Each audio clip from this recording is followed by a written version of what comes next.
الحمد للہ وکفی وسلام علی عبادہ الذین اصطفی اما بعد۔ سیرت سیریز کا آج 12واں حصہ ہے، اور اس میں ہم آج بات کریں گے ہجرت کے پہلے سال میں،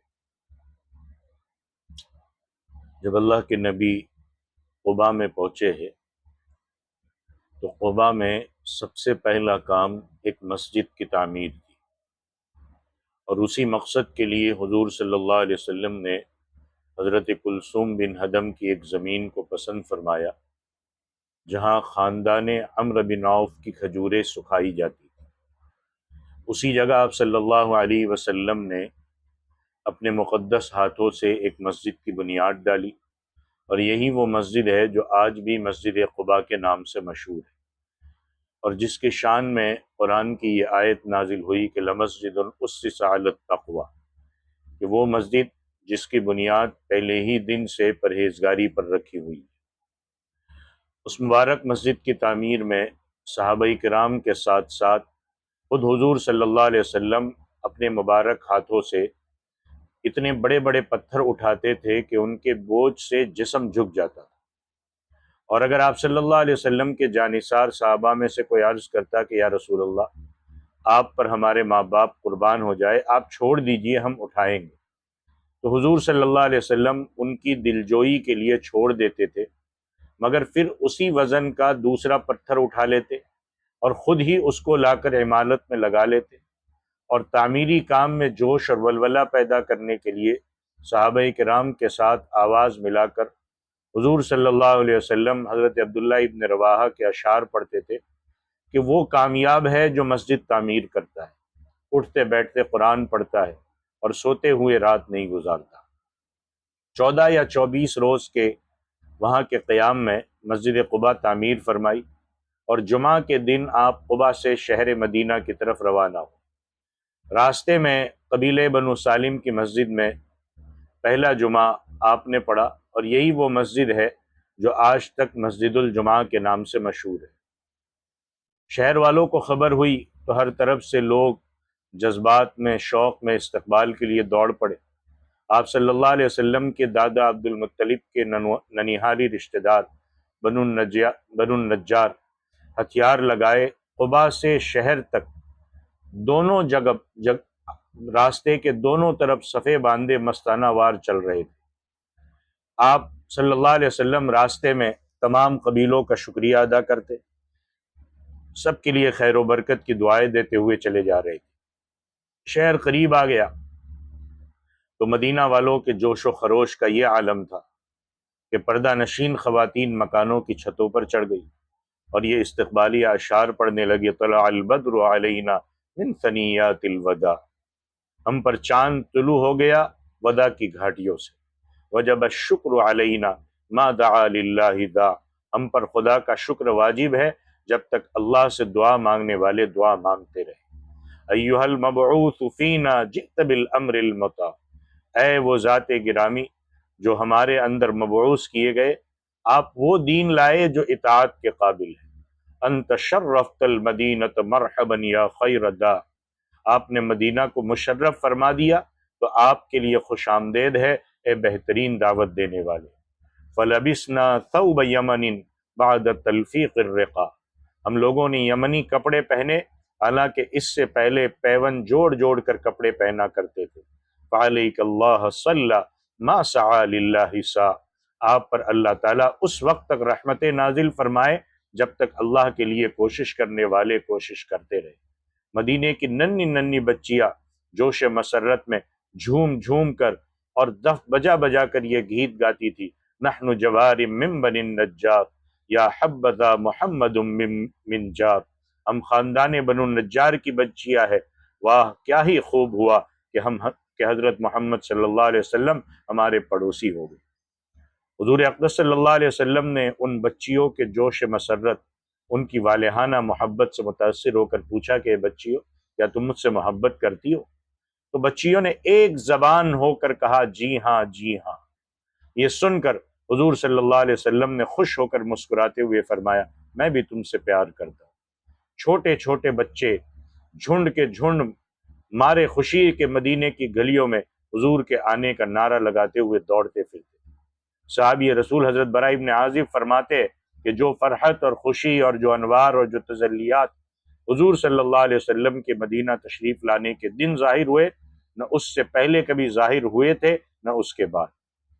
تمام قبیلے انصار کے جو راستے میں انتہائی جوش اور مسرت کے ساتھ اونٹنی کی مہار تھام کر عرض کرتے تھے کہ اے اللہ کے رسول آپ ہمارے گھر تشریف فرماؤ، مگر آپ ان سب سے فرماتے کہ میری اونٹنی کی لگام چھوڑ دو، جس جگہ خدا کو منظور ہوگا اسی جگہ میری اونٹنی بیٹھ جائے گی۔ چنانچہ جس جگہ آج مسجد نبوی ہے اس کے پاس حضرت ابو ایوب انصاری کا مکان تھا، اسی جگہ حضور صلی اللہ علیہ وسلم کی اونٹنی بیٹھ گئی، اور حضرت ابو ایوب انصاری آپ کی اجازت سے آپ کا سامان اٹھا کر اپنے گھر میں لے گئے، اور حضور نے انہی کے مکان پر قیام فرمایا۔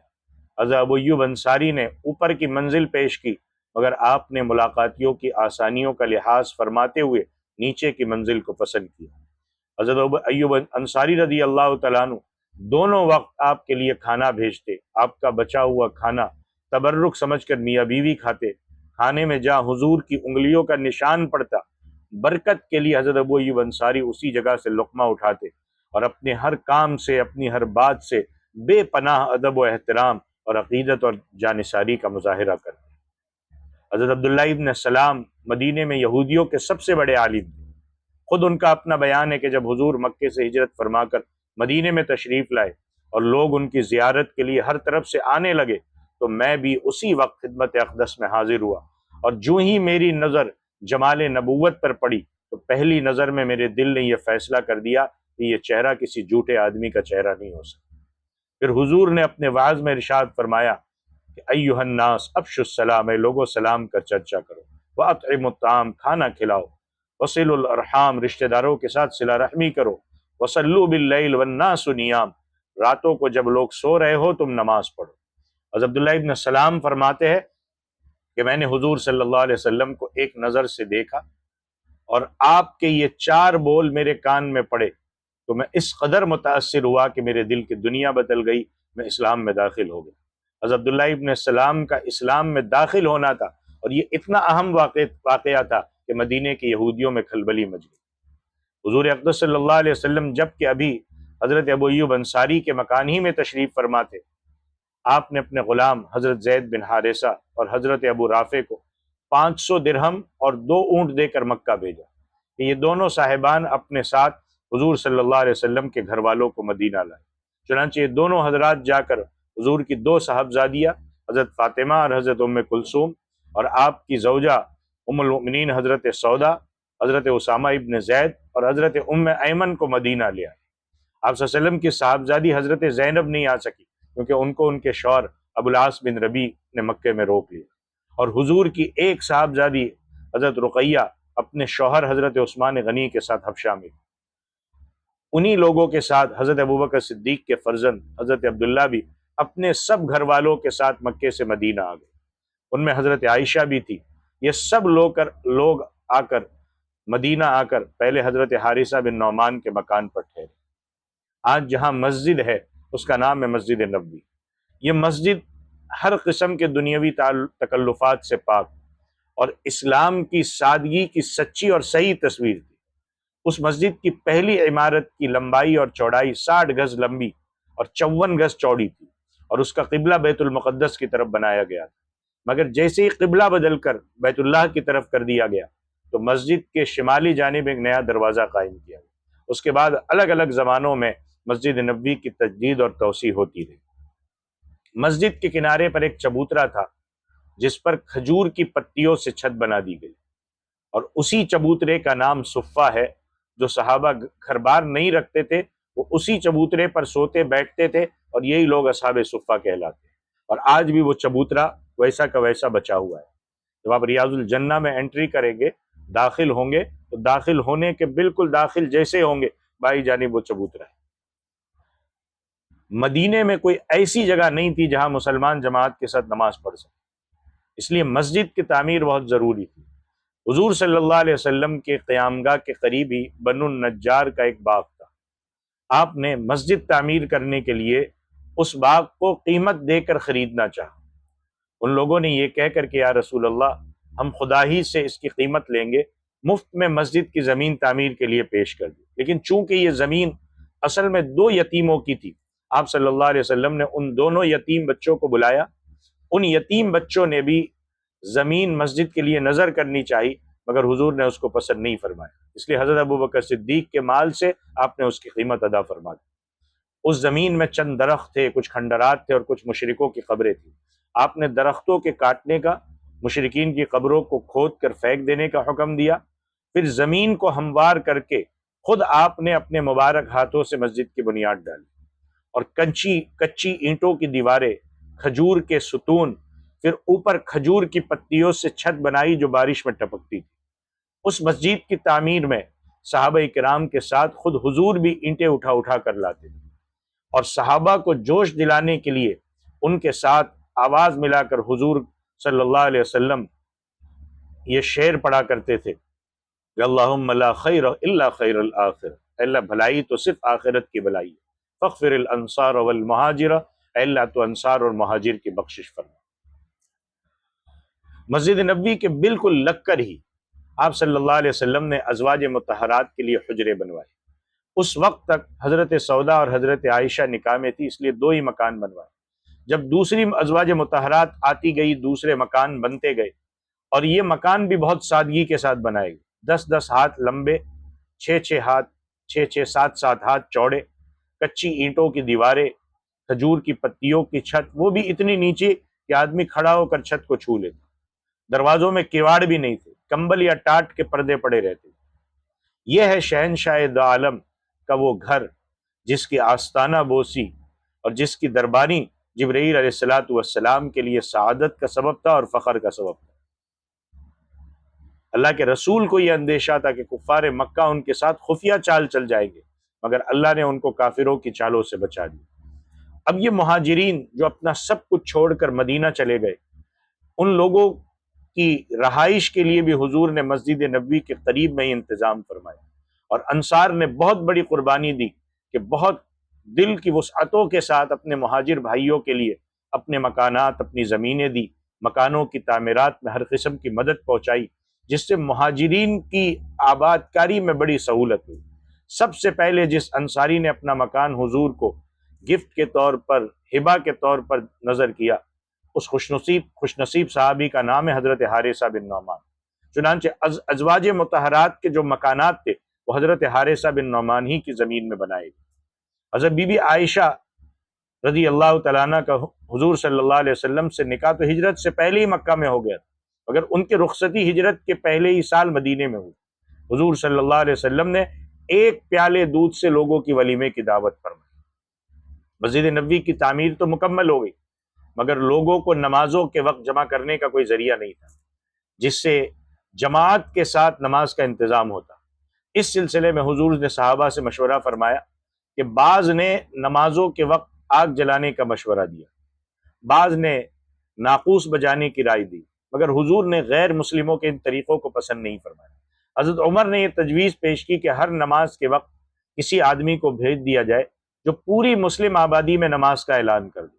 حضور نے اس رائے کو پسند فرمایا اور حضرت بلال کو حکم فرمایا کہ وہ نمازوں کے وقت لوگوں کو پکارا کرے۔ چنانچہ وہ الصلاۃ جامعۃ کہہ کر پانچوں نمازوں کے وقت اعلان کرتے تھے۔ اسی درمیان میں ایک صحابی حضرت عبداللہ ابن زید بن انصاری نے خواب میں دیکھا کہ اذان شرعی کے الفاظ کوئی سنا رہا ہے۔ اس کے بعد حضور صلی اللہ علیہ وسلم اور حضرت عمر اور دوسرے صحابہ کو بھی اسی قسم کے خواب نظر آئے۔ حضور نے اس کو اللہ کی جانب سے سمجھ کر قبول کیا اور حضرت عبداللہ ابن زید کو حکم دیا کہ بلال کو اذان کے کلمات سکھا دو کیونکہ وہ تم سے زیادہ بلند آواز ہے۔ چنانچہ اسی دن سے شرعی اذان کا طریقہ جو آج تک رائج ہے اور قیامت تک جاری رہے گا وہ شروع ہو گیا۔ اب حضرات مہاجرین چونکہ انتہائی بے سر و سامانی کی حالت میں بالکل خالی ہاتھ اپنے گھر والوں کو چھوڑ کر مدینہ آئے تھے، اس لیے پردیس میں ایک تو مفلسی، ساتھ میں تنہائی، اپنے اہل و عیال کی جدائی کا صدمہ، یہ سب محسوس کر رہے تھے۔ اور اس میں شک نہیں کہ انصار نے ان مہاجرین کی مہمان نوازی اور دلجوئی میں کوئی کسر نہیں اٹھائی، لیکن مہاجرین دیر تک دوسروں کے سہارے زندگی بسر کرنا پسند نہیں کرتے، کیونکہ وہ لوگ ہمیشہ سے اپنے ہاتھوں کی کمائی کھانے کے عادی تھے، اس لیے ضرورت تھی کہ مہاجرین کی پریشانی کو دور کرنے اور ان کے لیے ایک مستقل روزی روٹی کا ذریعہ مہیا کرنے کا کوئی انتظام کیا جائے۔ اس لیے حضور نے خیال فرمایا کہ انصار اور مہاجرین میں بھائی چارہ قائم کر کے ان کو بھائی بھائی بنا دیا جائے، تاکہ مہاجرین کے دلوں سے اپنی تنہائی اور بے کسی کا احساس دور ہو جائے، اور ایک دوسرے کے مددگار بن جانے سے مہاجرین کے روزی روٹی کا ذریعے کا مسئلہ بھی حل ہو جائے۔ چنانچہ مسجد نبوی کی تعمیر کے بعد ایک دن حضور نے حضرت انس ابن مالک کے مکان میں انصار اور مہاجرین کو جمع فرمایا، اور اس وقت تک مہاجرین کی تعداد کچھ 45 یا 50 تھی۔ حضور نے انصار کو مخاطب کر کے فرمایا کہ یہ مہاجرین تمہارے بھائی ہے۔ پھر مہاجرین اور انصار میں سے دو دو کو بلا کر فرماتے گئے کہ یہ اور تم بھائی بھائی ہو۔ حضور کے ارشاد فرماتے ہی یہ اخوت کا رشتہ، یہ بھائی چارے کا رشتہ بالکل حقیقی بھائی جیسا رشتہ بن گیا۔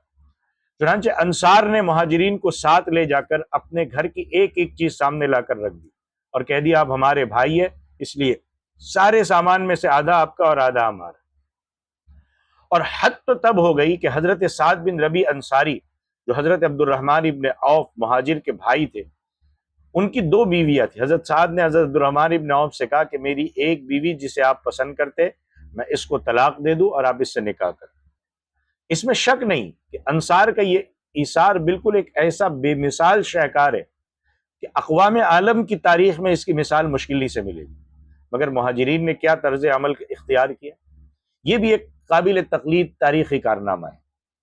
حضرت سعد بن ربیع انصاری کی اس مخلصانہ پیشکش کو سن کر حضرت عبد الرحمن ابن عوف نے شکریہ کے ساتھ یہ کہا کہ اللہ یہ سارا مال و متاع اور اہل و عیال آپ کو مبارک کرے، مجھے تو آپ سے بازار کا راستہ بتا دیجیے۔ انہوں نے مدینے کے مشہور بازار قینقاع کا راستہ بتا دیا۔ حضرت عبد الرحمن ابن عوف بازار گئے، کچھ گھی کچھ پنیر خرید کر شام تک بیچتے رہے۔ اسی طرح روزانہ وہ بازار جاتے، اور تھوڑے ہی عرصے میں وہ کافی مالدار ہو گئے، اور ان کے پاس اتنا سرمایہ جمع ہو گیا کہ انہوں نے شادی کر کے اپنا گھر بسا لیا۔ جب اللہ کے نبی کی بارگاہ میں حاضر ہوئے تو حضور نے فرمایا تم نے بیوی کو کتنا مہر دیا؟ عرض کیا کہ 5 درہم کے برابر سونا۔ ارشاد فرمایا کہ اللہ تمہیں برکت عطا فرمائے، تم دعوت ولیمہ کرو اگرچہ ایک بکری ہی۔ اور آہستہ آہستہ حضرت عبد الرحمن ابن عوف کی تجارت میں اتنی خیر و برکت اور ترقی ہوئی کہ خود ان کا قول ہے کہ میں مٹی کو چھو دیتا تھا تو سونا بن جاتی۔ اور منقول ہے کہ ان کا سامان تجارت 700 اونٹوں پر لد کر آتا تھا، اور جس دن مدینے میں ان کا تجارتی سامان پہنچتا تھا تو تمام شہر میں دھوم مچ جاتی۔ حضرت عبد الرحمن ابن عوف کی طرح دوسرے مہاجرین نے بھی دکانیں کھولی۔ حضرت ابوبکر صدیق کپڑے کی تجارت کرتے تھے، حضرت عثمان قینقاع کے بازار میں کھجوروں کی تجارت کرتے تھے، حضرت عمر بھی تجارت میں مشغول ہو گئے تھے، اور دوسرے مہاجرین نے بھی چھوٹی بڑی تجارت شروع کر دی۔ غرض باوجود یہ کہ مہاجرین کے لیے انصار کا گھر ایک مستقل مہمان خانہ تھا، مگر مہاجرین زیادہ دنوں تک انصار پر بوجھ نہیں بنے۔ اپنی محنت، اپنی بے پناہ کوششوں سے بہت جلد اپنے پاؤں پر کھڑے ہو گئے۔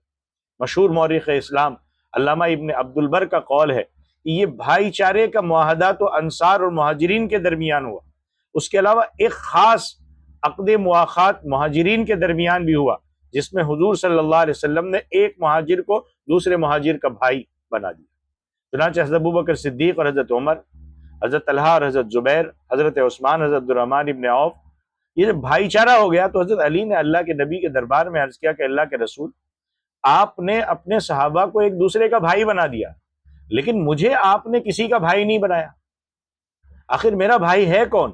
تو حضور نے ارشاد فرمایا انت اخی فی الدنیا والآخرہ، تم دنیا اور آخرت میں میرے بھائی۔ اب مدینے میں انصار کے علاوہ بہت سے یہودی بھی آباد تھے۔ ان یہودیوں کے 3 قبیلے بنو قینقاع، بنو نذیر اور بنو قریظہ، یہ مدینہ کے آس پاس میں آباد تھے، اور بہت مضبوط محلات، بہت مضبوط قلعے بنا کر رہتے تھے۔ ہجرت سے پہلے یہودیوں میں اور انصار میں ہمیشہ اختلاف رہتا تھا، اور وہ اختلاف اب بھی موجود تھا، اور وہ انصار کے دونوں قبیلوں اوس اور خزرج بہت لڑائی کی وجہ سے کمزور ہو چکے تھے، کیونکہ مشہور لڑائی جو ہوئی ان میں دونوں قبیلوں کے بڑے بڑے سردار اور نامور بہادر آپس میں لڑ لڑ کر قتل ہو چکے، اور یہودی ہمیشہ اس قسم کی پلاننگ اور شرارتوں میں لگے رہتے تھے کہ انصار کے یہ دونوں قبائل ہمیشہ ٹکراتے رہے اور کبھی بھی متحد نہ ہونے پائے۔ ان وجوہات کی بنا پر حضور نے یہودیوں اور مسلمانوں کے آنے والے دنوں میں تعلقات کے بارے میں ایک معاہدے کی، ایک کانٹریکٹ کی ضرورت محسوس فرمائی، تاکہ دونوں فریق امن و سکون کے ساتھ رہے، آپس میں کوئی ٹکراؤ نہ ہو۔ چنانچہ آپ نے انصار اور یہود کو بلا کر معاہدے کی ایک دستاویز لکھوائی جس میں دونوں فریقوں کے دستخط ہوئے، اور کچھ اس کی دفعات یہ تھی کہ خون بہا، جان کے بدلے جو مال دیا جاتا ہے، اور فدیہ، قیدی کو چھڑانے کے بدلے جو رقم دی جاتی ہے، اس کا جو طریقہ پہلے سے چلا آتا تھا ابھی بھی وہ ویسا ہی قائم رہے گا۔ دوسرا، یہودیوں کو مذہبی آزادی حاصل رہے گی، ان کی مذہبی رسوم میں کوئی دخل اندازی نہیں کی جائے گی۔ تیسرا، یہودی اور مسلمان آپس میں دوستانہ برتاؤ رکھیں گے۔ چوتھا، یہودی یا مسلمانوں کو کسی سے لڑائی پیش آئے گی تو ایک فریق دوسرے کی مدد کرے گا۔ مسلمانوں کو لڑائی ہے تو یہود مدد کریں گے، یہودیوں کو لڑائی پیش آئی تو مسلمان مدد کریں گے۔ پانچواں، اگر مدینے پر کوئی حملہ ہوگا تو یہودی اور مسلمان دونوں مل کر مقابلہ کریں گے۔ چھٹا، کوئی فریق قریش اور ان کے مددگاروں کو پناہ نہیں دے گا، چاہے یہودی ہو چاہے مسلمان ہو۔ اور ساتواں، کسی دشمن سے اگر ایک فریق صلح کر لے گا تو دوسرا بھی اس صلح میں شامل ہو جائے گا۔ یہودی کریں گے تو مسلمان شامل ہو جائیں گے یہودیوں کے ساتھ، اور مسلمان صلح کریں گے تو یہودی مسلمانوں کے ساتھ شامل ہو جائیں گے، لیکن مذہبی لڑائی اس سے الگ رہے گی۔ اب اس کے بعد پھر ایک یہ ہوا کہ مدینے کی آب و ہوا اچھی نہیں تھی، یہاں طرح طرح کی وبائیں اور بیماریاں پھیلتی جا رہی تھی، اور اس لیے کثرت سے مہاجرین بیمار ہونے لگے۔ حضرت ابوبکر صدیق اور حضرت بلال سخت لرزہ قسم کے، جس سے کانپ جائے بدن، ویسے بخار میں مبتلا ہو کر بیمار ہو گئے، اور بخار کی شدت میں یہ حضرات اپنے وطن مکہ کو یاد کر کے کفار مکہ کو لعنت بھیجتے تھے، مکہ کی پہاڑیوں کی اور گھاٹیوں کی فراق میں اشعار پڑھتے تھے۔ حضور نے اس موقع پر یہ دعا فرمائی کہ اللہ ہمارے دلوں میں مدینے کی ایسے ہی محبت ڈال دے جیسے مکے کی بہت محبت، بلکہ اس سے بھی زیادہ، اور مدینے کی آب و ہوا کو صحت بخش بنا دے، اور مدینہ کے جو ناپ تول کے برتن ہیں اللہ اس میں خیر اور برکت عطا فرما دے، اور مدینے کے بخار کو جحفہ کی طرف منتقل فرما دے۔ اب سن ہجری ایک ہی کے واقعات میں حضرت سلمان فارسی کے اسلام لانے کا واقعہ بھی ملتا ہے۔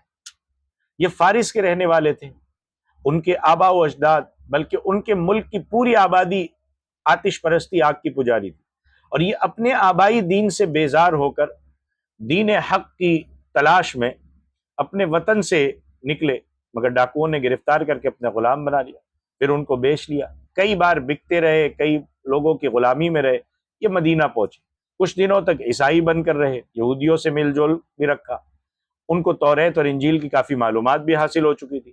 یہ حضور صلی اللہ علیہ وسلم کی بارگاہ رسالت میں حاضر ہوئے تو پہلے دن تازہ کھجوروں کا ایک طباق خدمت اقدس میں کہہ کر یہ پیش کیا کہ یہ صدقہ ہے۔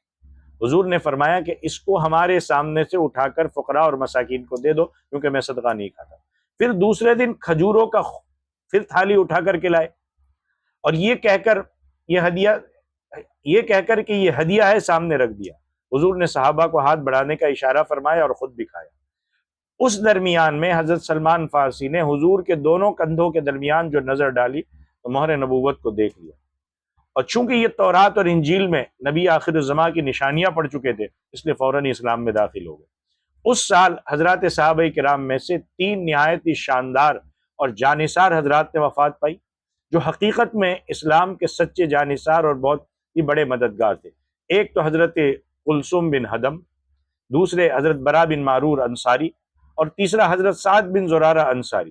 جب یہ تینوں معززین صحابہ نے وفات پائی تو منافقین اور یہودیوں نے اس کی خوشی منائی اور حضور کو طعنہ دینا شروع کیا کہ اگر یہ پیغمبر ہوتے تو اللہ ان کو یہ صدمات کیوں پہنچاتا۔ خدا کی شان کے ٹھیک اسی زمانے میں کفار کے 2 بہت ہی بڑے بڑے سردار بھی مردار ہو گئے، ایک عاص ابن وائل جو حضرت عمرو ابن عاص صحابی فاتح مصر کا باپ تھا، دوسرا ولید بن مغیرہ جو حضرت خالد بن سیف اللہ صحابی کا باپ تھا۔ روایت ہے کہ ولید بن مغیرہ جان کنی کے وقت بہت زیادہ بے چین ہو کر تڑپنا اور بے قرار ہوا اور رونے لگا اور فریاد کرنے لگا تو ابو جہل نے پوچھا کہ چچا جان آخر آپ کی بے قراری اور اس گریہ وزاری کی وجہ کیا ہے؟ تو ولید بن مغیرہ نے بولا میرے بھتیجے میں اس لیے اتنی بے قراری سے رو رہا ہوں کہ مجھے اب یہ ڈر ہے کہ میرے بعد مکہ میں محمد کا دین پھیل جائے گا۔ یہ سن کر ابو سفیان نے تسلی دی اور کہا کہ چچا آپ ہرگز اس کا غم نہ کرے، میں ضامن ہوتا ہوں کہ میں دین اسلام کو مکے میں پھیلنے نہیں دوں۔